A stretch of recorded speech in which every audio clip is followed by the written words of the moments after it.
The nursing home plan. The performance. My son practiced kindness like a performance. It had timing. It had tone. It had a face he put on the way an actor slips into costume just before stepping onto a stage. His smile arrived first, wide and reassuring, followed by his voice soft, deliberate, pitch just high enough to sound patient. Mom, are you comfortable? Mom, do you need anything? Mom likes it quiet in the evenings. He said these things loudly, always loudly, even when I was sitting right beside him. Especially then. People nodded when he spoke. Strangers in grocery store aisles. Neighbors leaning over hedges. Doctors, nurses, church ladies who brought casseroles wrapped in foil and pity. They looked at him with approval. The way people do when they believe they are witnessing goodness in action. What a devoted son, they'd say.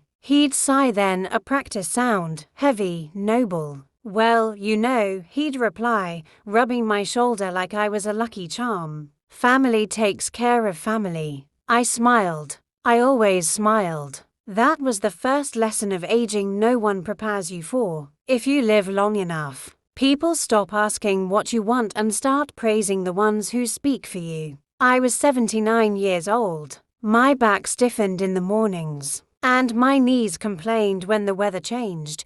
But my mind was clear enough to remember every birthday cake I baked from scratch, every science fair poster glued together at midnight, every bill paid on time, even when my husband died and the checking account fell silent, clear enough to hear what wasn't meant for me. The walls in our house were thin. They always had been. It was an old place, built in the late 50s. Back when walls were put up quickly and families were expected to stay quiet inside them. The floors creaked. The doors whispered secrets when they closed. And sound traveled. I learned that the first winter after my husband passed, when the wind rattled the windows and loneliness made every noise louder. Back then, I thought the thin walls were a curse. I would come to realize they were a gift. That afternoon, I sat in my bedroom chair folding sweaters, slow and careful, the way I'd always folded them. One sleeve in, then the other, then a neat line down the middle. It was a habit older than my son, older than the house itself. Order gave me peace. Outside my door, his voice drifted through the hallway. She doesn't need this big place anymore, he said. I paused, one sleeve still half folded. His wife murmured something in response, too low to catch clearly, but I heard the shape of it, agreement, encouragement. We could renovate, he continued. Flip it, the market's good right now. Flip it. As if this house were a pancake instead of the place where my children learned to walk, where my husband painted the nursery yellow with hands that trembled from excitement. Where grief had settled into the walls like dust and never quite left. I already picked one out, he added, voice lowering. A facility. A pause. Locked unit, he said. Safer. The word settled into my chest slowly, like a stone dropped into still water. Safer for whom? I wondered. I didn't move. I didn't make a sound. The sweater remained suspended in my hands as memories flickered. Through me, my son at 6 years old, terrified of sleeping alone. My son at 16, furious at the world. My son at 35, moving back in just for a little while after his divorce. I had let him come home without hesitation. Mothers always do. Even when instinct whispers caution, love speaks louder. I finished folding the sweater. By the time I stacked it neatly on the dresser, their voices had faded. Doors closed. Footsteps retreated. The house settled back into its familiar hum. I exhaled. I was 79 years old, not fragile. Just quiet. People confuse the two. They see slower steps and assume slower thoughts. They hear silence and mistake it for absence. But quiet is not weakness. Quiet is observation. It is listening when others grow careless. My son had grown careless. He believed the papers made him powerful. The power of attorney sat in a folder on the dining room table. Signed 2 years earlier on a bright Tuesday morning when he'd brought pastries and concern in equal measure. It's just a precaution, Mom, he'd said then, sliding the papers toward me. In case something happens. You know, stroke, accident, anything. This way I can help. Help. I read every word. I always read everything. But I also trusted him. That was my mistake. Or perhaps it was simply the price of motherhood. I signed because I believed love outweighed leverage. What he never understood was that power of attorney did not mean ownership. It meant oversight. It meant responsibility. And responsibility cuts both ways. 2 days after that conversation in the hallway, I made a phone call. My voice did not shake when I spoke to the lawyer. He remembered me, though it had been years. I'd handled my own affairs since my husband died. No drama, no confusion. I'd like to revoke a power of attorney, I said calmly. There was a pause on the line. Is everything all right, Mrs. Caldwell? Yes, I replied. Everything is very clear. The paperwork was simple, clean, final. A week later, I did something my son never imagined I could. I sold the house. Not to a stranger. Not to a developer, to myself. There was a clause in the original deed one. My husband insisted on after watching his own mother displaced late in life. A survivorship contingency buried beneath language no one bothered to read anymore. My son hadn't read it. He'd skimmed. He'd assumed. He'd smiled. By the time he arrived home one afternoon carrying glossy brochures and that same rehearsed concern, I was already packing. He stopped in the doorway, confusion flickering across his face like a missed line in a play. You moving? He asked. Yes, I said, folding another sweater to wear. I looked up at him then. Really looked at the man I had raised. The man who thought locked doors were for my protection. To a place with locked doors, I replied. Relief softened his shoulders. Good, he said. That's good, Mom. I smiled. They lock people like you out. The silence that followed was delicious. The locks clicked behind me for the last time 2 days later. Not loudly, not dramatically. Just a soft, final sound, like punctuation at the end of a long sentence. And for the first time in years, I slept soundly. The papers. Paper has a sound when it tells the truth. It's soft, almost polite. A whisper when you slide it from an envelope. A faint sigh when you smooth it flat on a table. People underestimate paper because it doesn't shout. But paper remembers. I learned that early in life. My husband used to say, if it isn't written down, it's just hope. He was a careful man. Not cold careful. The kind of man who read contracts twice and kept receipts long after the ink faded. When he died, the house felt louder without him. Empty in a way that made every creak feel like an accusation. But the papers he left behind those were solid.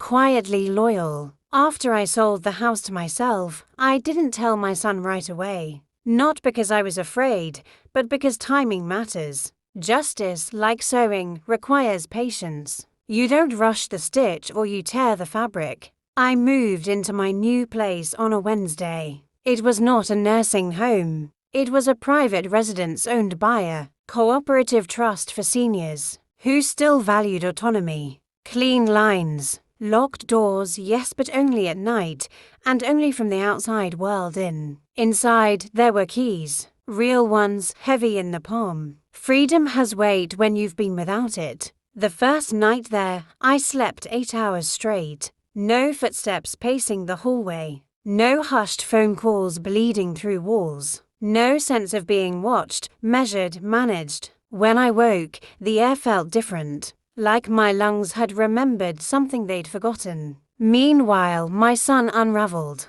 He called twice that morning. I let it ring. Then came the texts. Mom, we need to talk. This is sudden. I was just trying to help. Help. That word again. Always help. Never permission. Never conversation. Just help.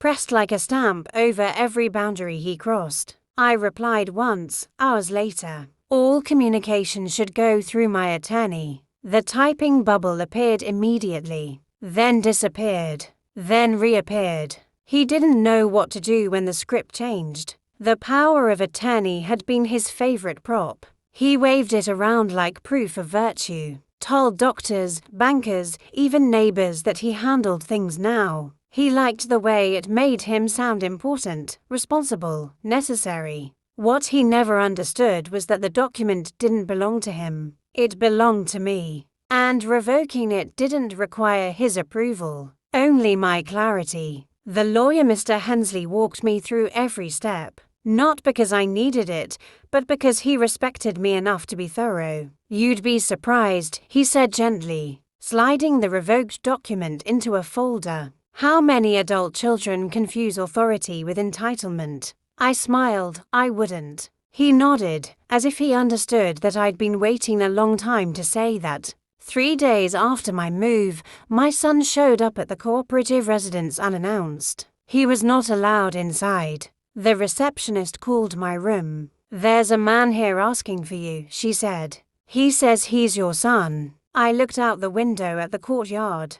Garden, lavender, benches, a woman about my age, laughing softly with a book open on her lap. "Is he shouting?" I asked. "No," she said. "But he looks offended." "Tell him," I said calmly, "that visits are by appointment." There was a pause, and I added, "Tell him he no longer has access to my medical or financial information." She hesitated. "Are you sure?" I smiled, very. When he finally left, he did not wave. Good. Anger would have been easier. Anger is loud, predictable, but confusion makes people careless. That evening, I laid out the papers on my desk. The revoked power of attorney, the deed, the clause, the trust paperwork. I traced my name where it appeared in ink, steady and unmistakable. I had not lost myself. I had simply been quiet. The next move belonged to him. It came sooner than expected.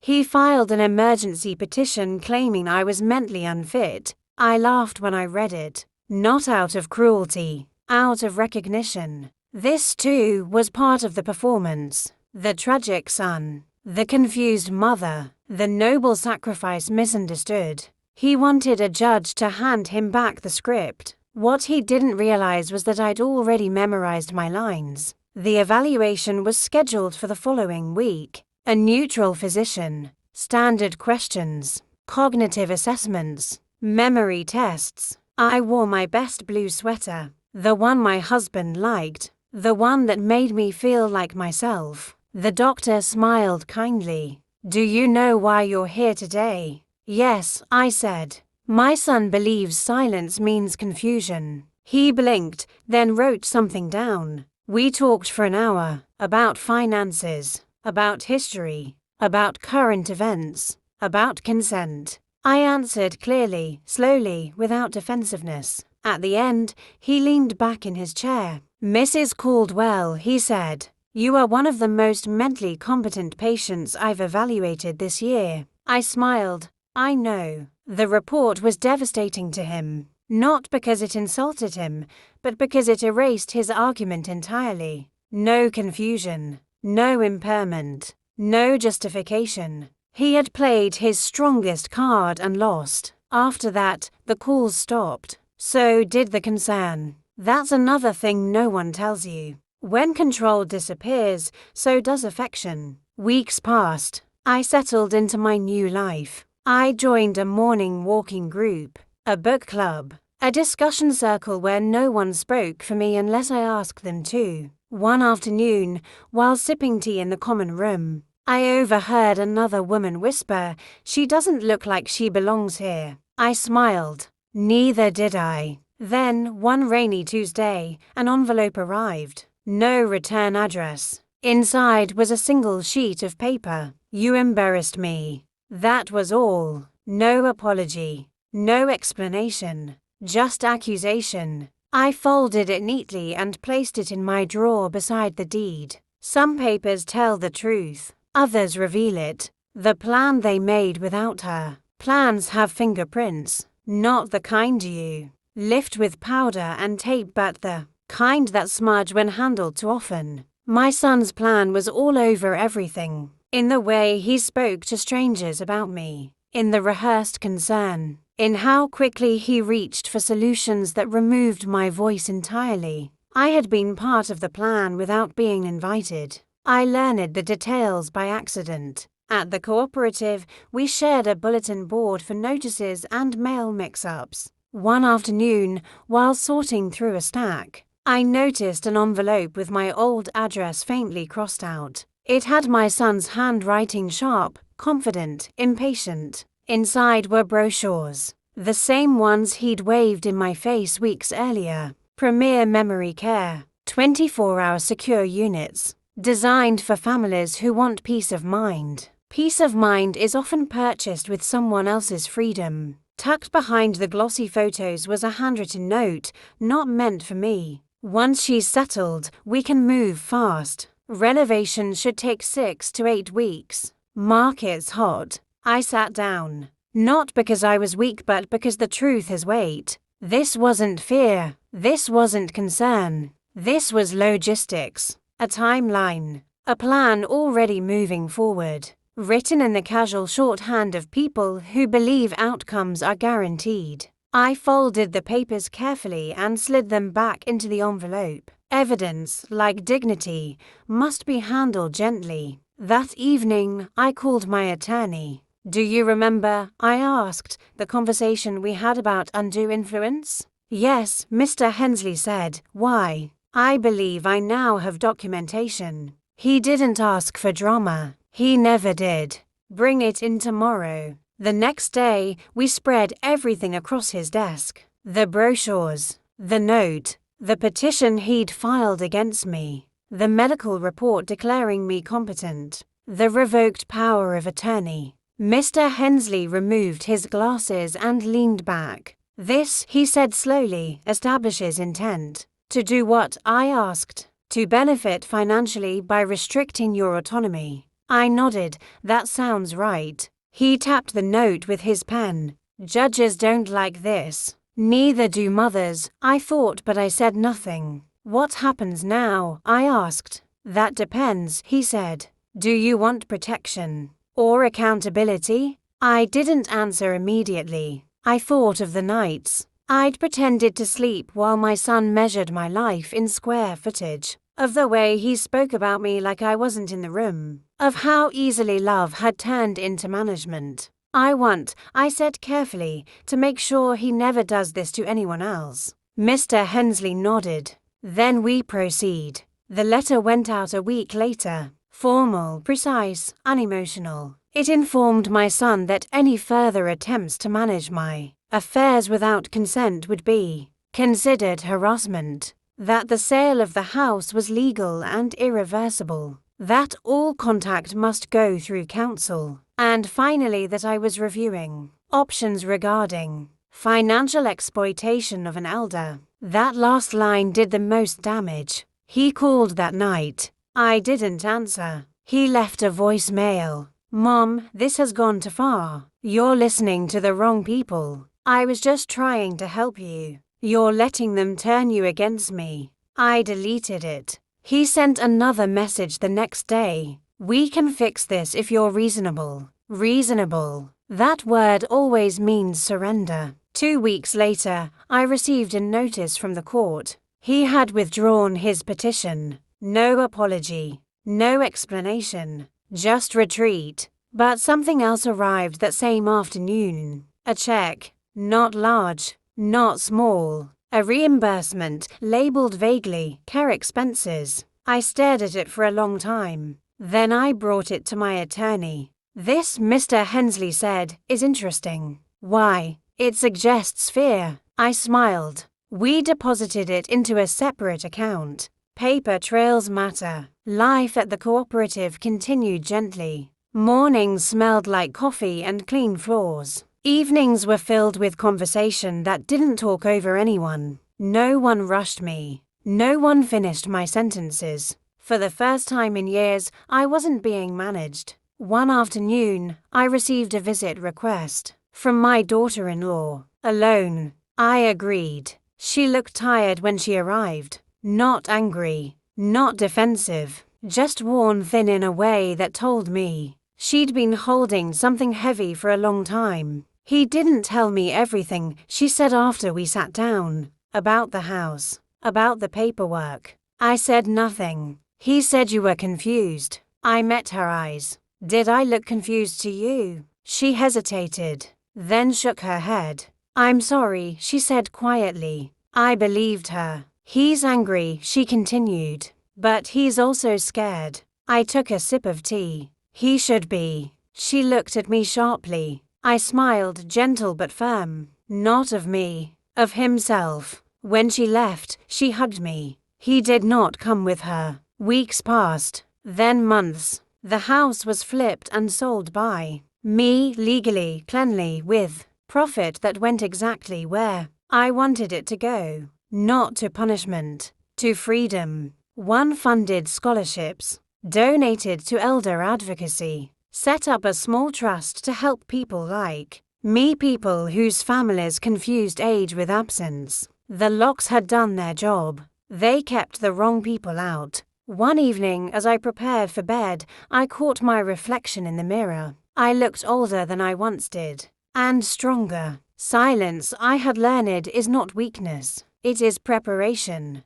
The visit. He came on a Sunday. That alone told me everything. Sunday was the day he used to bring flowers when he wanted. Forgiveness without conversation. The day he believed softness could replace accountability. The receptionist called my room. Your son is here, she said. He asked if you were feeling well enough to see him. I considered the phrasing. Well enough. Yes, I said finally, I am. I met him in the small visiting lounge near the front desk. Neutral territory. Windows onto sides. Chairs arranged so no one sat above or below anyone else. He looked older. Not weaker, just smaller. As if the role he'd been playing had been taken away. And now he didn't know how to stand without it. He stood when I entered. Wham! I nodded. You may sit. He did. For a moment, neither of us spoke. He broke first.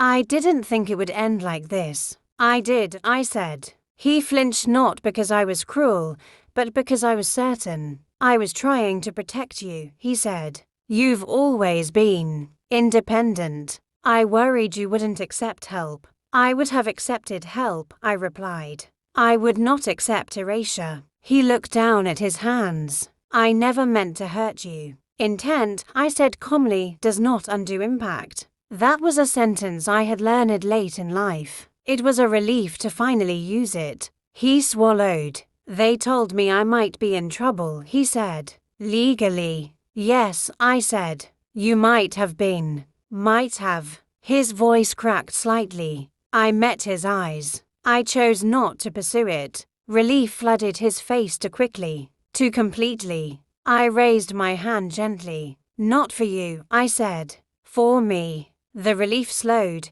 reshaped itself into confusion. I didn't want my final years defined by courtrooms, I continued. Or by proving something I already know. And what's that? He asked quietly. That I am not disposable. The word settled between us. Disposable. He had no defense for that. I gave you every opportunity to see me, I said. To talk to me. To ask what I wanted. You chose plans over people. Tears filled his eyes. Real ones this time. Or perhaps just late ones. I don't know how we fix this, he said. I stood. We don't, I said gently. His head snapped up. I'm not closing the door forever, I clarified. But I am changing how it opens. I walked to the window, looked out at the courtyard. You may visit, I said. With permission. You may speak to me, not for me. You may love me without managing me. I turned back. But you will never again make decisions about my life. He nodded, slowly, as if understanding hurt. I understand, he said. I believed that he believed it. That was enough. When the visit ended, he stood again. I'm glad you're safe, he said. So am I replied. He hesitated at the door. I never saw you as weak, he said. Just in the way. I smiled sadly. That, I said, is exactly the problem. After he left, I sat alone for a while, not grieving, not triumphant, just settled. That night, I slept with the window cracked open, cool air drifting in, no locks clicking behind me that I hadn't chosen. Power, I had learned, is not control over others. It is control over yourself. And for the first time in a very long time, my life was entirely my own. The legacy. Legacy is not what you leave behind. It is what no longer needs to be carried. I understood that one morning while watching the courtyard fill with light. A thin gold sun slipped across the stones, warming the benches one by one, as if choosing them carefully. No hurry, no force. I liked that. People assume legacy is something ground houses, money, names etched into plaques. My son believed that. He believed legacy was ownership, something you held onto, tightened your grip around, passed down like a title. But I had learned something else. Legacy is what remains after control is removed. After the visit, I did not hear from him for a long time. That was not punishment. It was distance. The kind that allows truth to breathe. I stopped waiting for apologies shaped like excuses. I stopped imagining conversations that would never happen. Instead, I lived. I planted rosemary in a small pot outside my window, joined a writing group where no one interrupted me, volunteered twice a week with an advocacy network that helped seniors review documents before signing them. I recognized the look in their eyes. The quiet compliance, the practiced gratitude, the fear of being called difficult. I would sit across from them, place my hand gently on the table, and say, "Take your time." Silence does not mean yes. Some of them cried. That, I realized, was the legacy forming. Months later, my health directive was finalized, clear, detailed, unambiguous, no room for interpretation or heroics. My attorney raised an eyebrow when I finished. "This is thorough," he said. "Yes," I replied. "It needs to be." "May I ask," he said carefully, "why you're doing all this now?" I thought for a moment. "Because no one should have to fight to be heard at the end of their life," I said. "And because I don't want my story misinterpreted." He nodded, understanding exactly what I meant. I left copies with my doctor, my lawyer, and the cooperative. I even mailed one certified to my son. No note, just facts. Weeks later, a letter arrived. Handwritten. Not long. "I'm starting therapy." I didn't realize how much I confused love with control. "I don't expect forgiveness. I just wanted you to know I'm trying." I held the letter for a long time. Then I placed it in my drawer. Some things don't need replies to be received. As the seasons changed, new residents arrived at the cooperative. One woman asked me how I'd ended up there. "I chose it," I said. She smiled wistfully. "I wish I'd known I could." "You can," I told her, "even now." That is how legacy moves, not in speeches, but in permissions. On my 80th birthday, I didn't throw a party. I took a long walk, bought myself a book, sat by the window as the sun went down, and felt no urgency to explain my life to anyone. I had outlived the version of myself that was convenient to others. That was the greatest inheritance I could leave behind. When I eventually sleep for the last time, it will not be behind locked doors chosen by someone else. It will be in a life I authored, quietly, for thee, on my own terms. And that is the plan no one ever saw coming. The aftermath. The aftermath is never loud. That is the lie stories tell that consequences arrive with shouting, door slamming, dramatic reckonings. In truth, the aftermath is a long, steady silence where nothing chases you anymore. That was how I knew I had won. Not defeated him, not punished anyone. Won my life back. Time moved differently after that. Days no longer needed justification. I woke when I wished, ate when I was hungry, Spoke when I had something to say. No one checked on me. Just in case, no one monitored my tone for weakness or my pauses for confusion. I was simply allowed to exist. Occasionally, my son appeared in my thoughts not as anger, but as distance, like a house you once lived in but no longer drive past. I didn't rehearse arguments anymore. I didn't imagine alternative endings. The story had ended where it needed to. One afternoon, a new nurse at the cooperative asked me, "Do you have family nearby?" "Yes," I said. "Do they visit often?" "No," I replied. She looked concerned. "Is that difficult for you?" I smiled gently. "Only if you believe presence is the same as care." She nodded slowly, as if learning something she hadn't been taught in training. That was happening more often, people learning from me without realizing it. A social worker once asked if I felt lonely. "I feel peaceful," I said. "Loneliness requires absence. Peace does not." At night, I slept deeply. No dreams of being overheard. No fear of decisions being made while I rested. No sense of being evaluated. Sleep, when it is safe, is the body forgiving itself. Months later, I received a notice. My son had moved to another city. New job, new start. The information came second-hand, passed casually through my daughter-in-law, who now called me directly. "I hope that's okay," she said.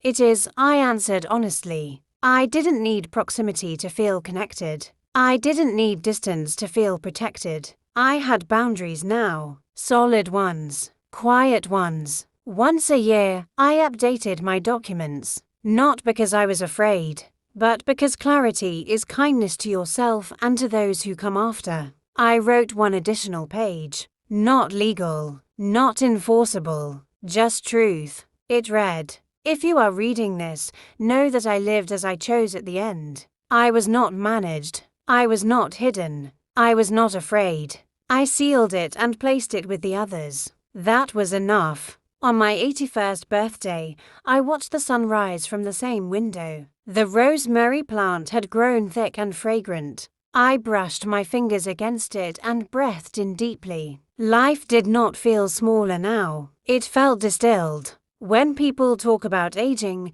they speak of loss, but they rarely speak of release. The release of pleasing. The release of explaining. The release of being mistaken for fragile when you are simply finished with noise. The release of explaining. The release of being mistaken for fragile when you are simply finished with noise. I had not escaped a nursing home. I had escaped a narrative. And that freedom, that stayed with me. Even in the quiet, especially in the quiet, the woman they didn't expect. There is a moment rare, almost invisible, when people stop underestimating you. Not because they finally understand you, but because they realize they can no longer afford not to. I became that woman slowly, not through speeches, not through warnings, but through consistency. At the cooperative, new residents began asking for me by name. "She explain it," someone would say softly. "She knows how to read the fine print." I never called myself an advocate. Titles attract expectations, and expectations attract control. Instead, I listened. I asked questions others were afraid to ask. I sat beside people while they realized, sometimes with relief, sometimes with grief, that they still had choices. One man cried when he learned he didn't have to sign over his accounts to move in. "They told me it was standard," he said. "Standard for whom?" I asked. That question became my signature. Soon, professionals noticed. A lawyer asked if I'd speak at a small seminar about elder autonomy. A social worker asked if she could quote me in a training session. A doctor thanked me quietly for reminding his staff that age was not a diagnosis. I said yes when it felt right, no when it didn't. That was my power now, the ability to decide without apology. My son heard about this, eventually. He sent a message one evening. "I hear you're helping people now." I waited a full day before replying. I always was. He didn't respond. That was fine. Understanding does not require agreement. One afternoon, A woman newly arrived at the cooperative sat beside me in the courtyard. Her hands trembled slightly, not from illness, from uncertainty. "They say my daughter knows what's best," she said. "But I don't feel finished yet." I turned to her. "Then you're not," I said simply. She exhaled, like someone who had been holding their breath for years. That was when I understood something important. People like me are not rare. We are just quiet. We learned early that resistance didn't always look like shouting. Sometimes it looked like waiting, like remembering, like reading every clause twice and saying nothing until the moment came. Families often believe elders fade. What actually happens is refinement. The unnecessary falls away. The essential sharpens. I did not become less myself with age. I became more precise. On an ordinary evening, as I closed my window against the cool air, I caught my reflection again. Older, yes, softer around the edges. But my eyes were steady. No fear lived there anymore. They had planned for a woman who would comply. They had prepared for decline. They had rehearsed kindness as leverage. They had not prepared for awareness. And that, I knew, was the quiet revolution. Not anger. Not revenge. Awareness. I turned off the light and went to bed, the rosemary scent faint in the air. Somewhere plans were still being made without permission. But somewhere else, right here, a woman they didn't expect was wide awake. The last misunderstanding. The last misunderstanding was not about money, or houses, or paperwork, or locked doors. It was about time. People believe time belongs to the young, that it stretches endlessly ahead of them, while for the old it narrows into something small and urgent. They speak faster around you. Decide sooner. Simplify your life as if shortening it will make it easier to manage. That was the final mistake they made about me. I was not running out of time. I was finally using it. One afternoon, a well-meaning administrator asked if I wanted help planning for what's next. Her voice softened on the word next, as if it were fragile. "I already have," I said. She smiled politely, assuming I meant documents. I didn't correct her. What I meant was this. I had planned my days, which mornings I would walk, which afternoons I would read instead of talk, which conversations I would end early, which silences I would protect.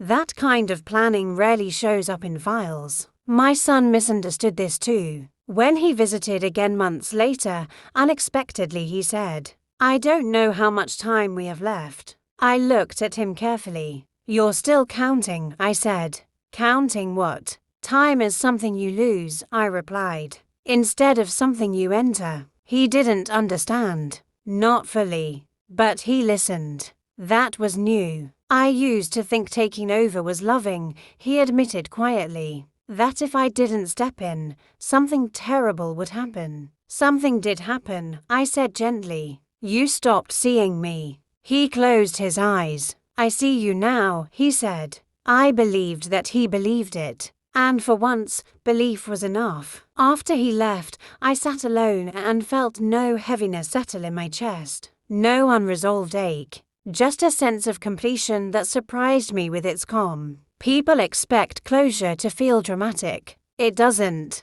It feels like putting something down you didn't realize you were carrying. In the evening, I wrote one final note, not to anyone else, but to myself. You were never late to your own life. I folded it and slipped it into a book. That night, I slept with the window open again. The world moved on without asking my permission, and for the first time, that felt like peace, not loss. If this was the end of the story, I was content. Not because everything was healed, but because nothing remained unfinished. And that, I understood at last, was the freedom they never planned for.